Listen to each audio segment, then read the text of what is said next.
So guys, ito na po yung result ng white ubi ice cream. Nako, napakasarap po nito guys. White ubi ice cream. So maghanap po tayo ng pagkain ngayon. Ito po, ubi.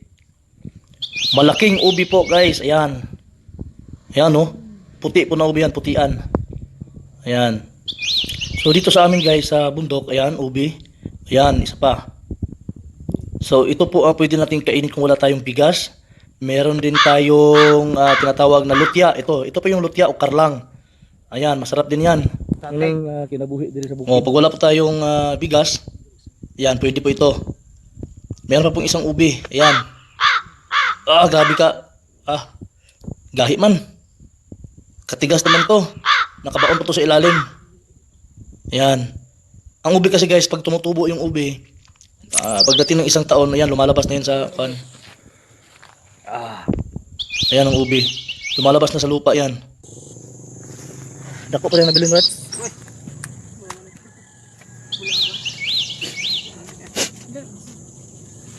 Gawas na si Pat Pudong sa YouTube Nagkutkut og ubi.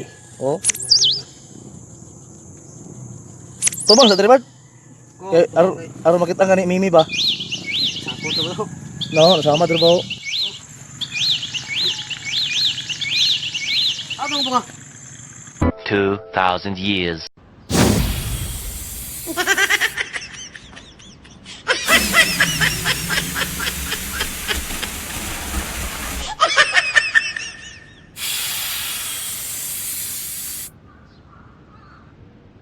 Later. Hello, pasensya na kayo guys kasi yung mata ko nakagat ng putakti, no? So, sasagutin muna natin yung tanong kung paano daw itanim yung ubi. So, bali guys, ito po yung ubi yan. Ito po yung dahon niya, yung ubi. Ito naman, ito yung bunga ng ubi. Ito. So, ito, kunin nyo lang to. Pag nagbunga na yung ubi, kasi nagbubunga yung ubi. Yan umakyat na sa bubong. Itong bunga ng ubi. Ito yung itanim ninyo. Ang pagtanim nito, mga 2 dangkal lang ang lalim, tapos ilagay niyo ito, tapos tutubo na to. Tapos yung pinakita namin sa inyo kanina, no, nabalikan ko lang kasi may pataktik kanina diyan no, tingnan niyo yung mata ko nakagat. Yan. So bali ang pagtanim niyo nito guys, kunin niyo to, yung parang bunga niya nasa ibabaw. Iba rin yung bunga niya nasa ilalim. Kasi ano yan siya, parang ano yan kumakata yan ano ba yung Tagalog yung kumakata, yung umaakyat, parang ano siya parang cover crop. So pag natanim niyo na to, hayaan nyo lang siya kasi nasa wild naman yung ubi, nabubuhay yan ng kahit hindi nyo inaalagaan. Tanim nyo lang ng maayos, mga 1 dangkal o 2 dangkal pwede na yun. Tapos pagka nagbunga na yan, so ang itsura niyan yung kanina yung pinakita ko kanina sa inyo. Ito po yung ubi, yan po. Meron pong mas malaki pa nito.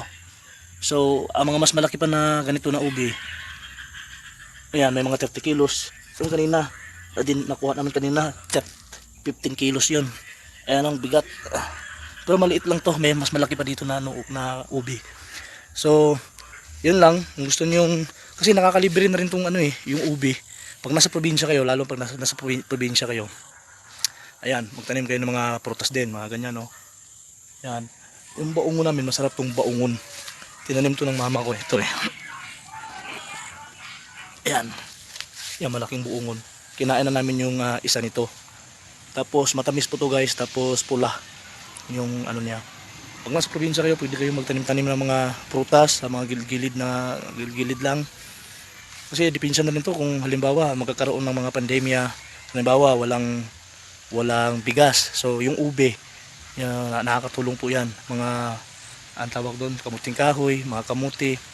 Mayroon kami dyan yung lutya. Walang po ang Tagalog na lutya. Lutya sa amin yun yung parang gabi na malaki. Yung pinakita ko kanina, papakita ko muna sa inyo ang lutya. Yan guys, umuulan na. Ito po yung puno ng lutya. Ito po yung lutya guys, yan. Yan Yan. Parang parang gabi na malaki pero lutya po yan, lutya. Yan Yan, yan nandyan, yan po yung lutya. Ang ilalim yan, yung tawag sa amin doon, unod. Sa Tagalog pa, laman. Laman? Yung niya, yung laman yan, parang kamuti rin. na parang kamuting kahoy. Yan yung lutya, mga gabi. Tawag sa amin yan, duma. Yan. Pagka wala kayong bigas, pwede yan. Nakakatulong din yan. Tsaka kumuha lang kayo ng mga gulay-gulay dyan sa paligid. Luto nyo. O kaya punta kayo ng mga sapa. Kumuha kayo ng isda or mga tawag sa amin kayutkot. Yung mga maliliit na, hindi siya alimango. Kasi alimango nasa ano yan eh. Nasa sa sampurado. Alam mo sampurado yung tubig alat at saka tubig tabang. Pero ang dito sa amin, marami kasi sa sapa namin dyan eh. Kayutkot, kuhol. Tapos nangunguha kami ng ferns. Yung tawag doon pako. Yung ferns, tapos ihahalo namin, kaya magkatay ka ng manok, tapos wala kang bigas, yan, ayan, walang problema, kahit wala kang pera, nabubuhay ka dito, kuha ka ng buko ng niyog, tapos solve na, tapos hinog na saging, yan, may mga saging kami dito guys, ayan, pero hindi lang yan, marami kaming saging doon sa Kaon-on River, sa farm talaga, na sagingan, no, so bali dito, basic lang to, nasa bahay lang namin, sa mga palibot lang sa gilid-gilid. Pinapakita ko na rin ang ano yung tawag namin diyan, duma, no, na pwede nating kainin kung wala tayong bigas, kung halimbawa nasa probinsya ka, magtanim ka na lang kasi darating ang time na baka hindi natin alam na wala tayong pera or kaya hindi natin kailangan ng pera kasi mayroong umusbong na balita tungkol sa pera na ang pera daw is fiat currency, wala na daw value. Baka darating ang time na hindi na nabibili. Kung may pera kayo, bili kayo ng lupa. Mag-invest kayo ng lupa guys. Kasi ang lupa kasi, mas magandang investment yan kasi bibili ka ng sasakyan. Kasi pag bili mo ng sasakyan, isang patong mo pa lang, yung sasakyan na yan, wala nang ano yan, bababa ng presyo niyan ang lupa, nagmamahal. Taniman nyo na makakain nyo, buhay kayo kahit wala kayong pera. Kaya dito sa amin sa probinsya, survive lang. May kailangan din ng pera pero sa panahon ngayon lalo na pandemya, kahit wala kami bigas dito, nabubuhay kami kasi dahil sa mga tumutubong halaman na yan. So yan lang yung masishare ko sa inyo guys. So tignan nyo na lang, idudugtong ko sa video na ito ang tinatawag nating mukbang, kasi kakainin natin yung ubi. No, white siya na ubi guys, white, hindi siya yung ubi na violet kasi may klase ang ubi, may puti at saka may violet. So pasensya na kayo sa mata ko kasi medyo namaga na siya, nakagat kanina dyan sa putakti. So ayan guys, kain po tayo ng ubi. Pero pasensyahan nyo yung mukha ko kasi nagkagat ang mata ko ng putakti.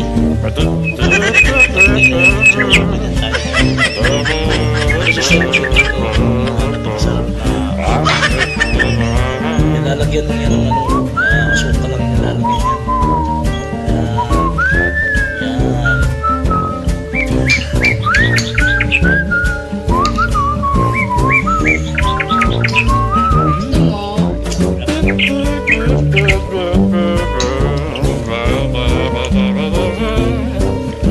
Naliligo kayo sa dagat guys. Ito yung masarap na masarap kainin.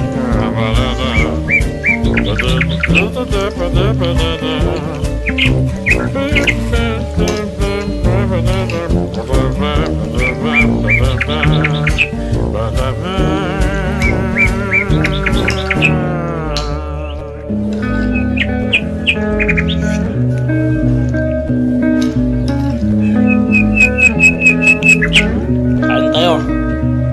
Ito po yung nakuha lang nila yung mga malaking ubi.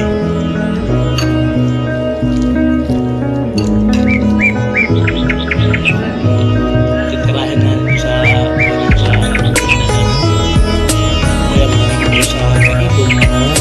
Ito yung nakapagis na parang kasi hindi siya masarap sa sustansya pa. Ganyan yung pagkakas. Okay na. Pero yung mataw guys, kung titignan nyo talaga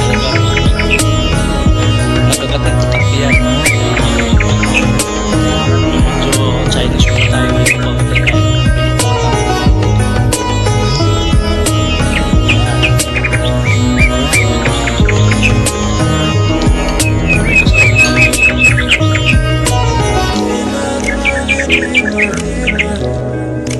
Masarap po talaga siya. Masarap.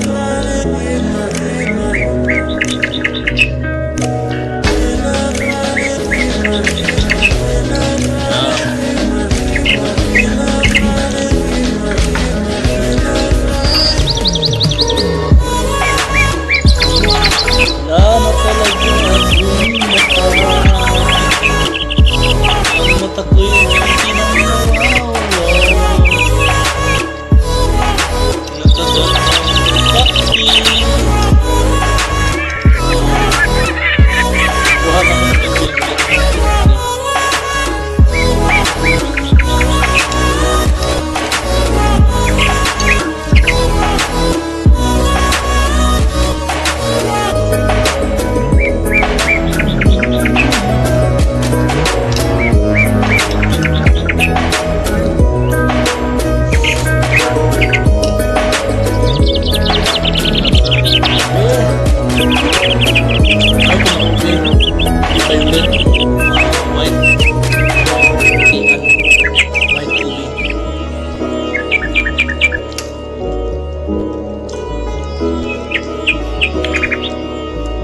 ube na yun umaabot ng mga kwan. Laki. Umaabot ng mga 20 kilos, 30 kilos.